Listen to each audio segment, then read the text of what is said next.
On en retient que voilà, sur nos sorties de camp, on n'a vraiment pas été efficace aujourd'hui. On a permis à Grenoble de toujours rester au score. Dès que nous on a scoré, on n'a pas eu une bonne sortie de camp derrière et ça a permis à chaque fois à Grenoble de rester devant nous. Et après voilà, sur la fin de match, le score, je pense qu'il reflète pas forcément le match. Voilà, donc après félicitations à Grenoble, hein, bien sûr.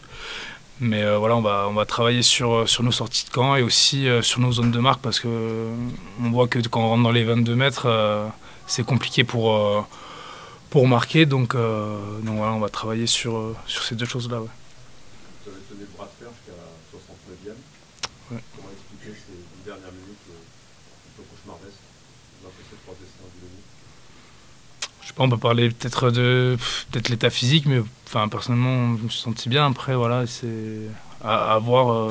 Je ne saurais pas trop l'expliquer, mais c'est vrai qu'on n'a pas ce côté tueur quand on revient au score, aller encore chercher tout ça. À chaque fois, boum, on est repénalisé. Ça fait un peu un coup de massue, quoi. Dès qu'on score, derrière, on prend aussi des points, donc c'est compliqué. Ouais. Oui, quand vous marquez votre essai, votre équipe bascule en tête au score pour la première fois du match. Finalement, la seule fois du match, mais c'est un moment fort de votre vie. Qu'est-ce que vous vous dites à ce moment-là? En plus, on voit votre plongeon était plein de joie et de foule. Ouais, bah, c'est toujours plaisir de venir marquer au Stade des Alpes dans mon ancien club. Mais après, voilà, ça c'est rien. Mais c'est sûr que quand on est passé devant, on sentait qu'il y a la place de faire quelque chose vraiment ce soir à Grenoble. Et voilà, et derrière, voilà, mauvaise sortie de camp et trop pénalisé. On a aussi des ballons qui vont directement en touche qui ne nous aident pas forcément. À un moment donné, on trouve un 50-22. Derrière, on chacaille le ballon. Boum, ça se retourne contre nous, une pénalité. C'est plein de petits détails qui, mis bout à bout, nous aident pas pour aller gagner des matchs, d'autant plus à l'extérieur. On sait que c'est plus compliqué. Donc voilà, il va falloir gommer tous ces petits détails et puis voilà, remettre la marche avant pour la semaine prochaine pour la réception de Montauban. Vous avez beaucoup tapé au pied, notamment en deuxième mi-temps. Fabien, vous avez demandé ça? Ouais, on a travaillé sur le jeu d'occupation. C'est quelque chose qu'on a vu où on n'était pas toujours efficace sur les matchs du premier bloc. Donc voilà, on a essayé de mettre la pression à l'adversaire, de les faire reculer pour après avoir un retour des bons ballons à jouer, que ce soit sur lancement ou sur contre-attaque. Sur ce type de match, est-ce qu'on a plus envie de retenir les 69 premières minutes où vous êtes dans le coup contre une très grosse équipe du championnat ou ces 10 dernières minutes où vous explosez complètement en plein vol? Je pense qu'il faut tout retenir, tout le match, il faut prendre le bon et le mauvais. Après, le constat, il est clair, c'est que sur les fins de match, on a tendance à craquer. Au premier bloc, la pièce n'était pas tombée à chaque fois du bon côté. Même contre Agen, on gagne, mais on peut très bien perdre le match à la fin. Donc voilà, être connecté, focus jusqu'à la fin du match. Et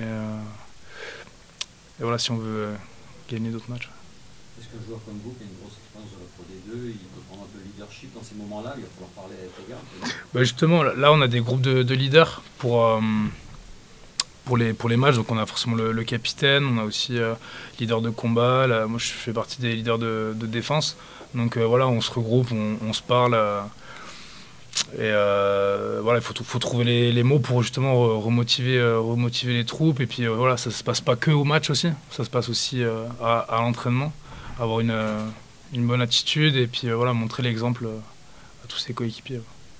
Le coach était très optimiste puisqu'il avait dit que l'entraînement avait été super cette semaine. Même Ouais. mardi, C'est ça, malgré les... terrible, vous avez fait un super entraînement. Ouais, ça, malgré les conditions, c'est vrai qu'on avait fait un très bon entraînement. On sentait vraiment tout le monde très focalisé sur ce match, sur ce bloc. Et voilà, après, comme je l'ai dit, le score, je pense qu'il reflète pas forcément tout ce soir. Donc voilà, on va travailler, on va se regarder individuellement, ce qu'on a dit dans le vestiaire. Chacun, avant d'être exigeant avec les autres, d'abord être chacun exigeant avec soi-même. Et après, voilà, travailler pour repartir de l'avant dès la semaine prochaine. Quel était l'état d'esprit justement? Est-ce qu'il y a une inquiétude aussi par rapport à ce match qui arrive contre Montauban où vous avez encore de nouveau la pression sur les épaules à domicile? Ouais. Après, on a su gagner des matchs sous pression. En tout cas, contre Agen, on était aussi sous pression. On a réussi à les gagner.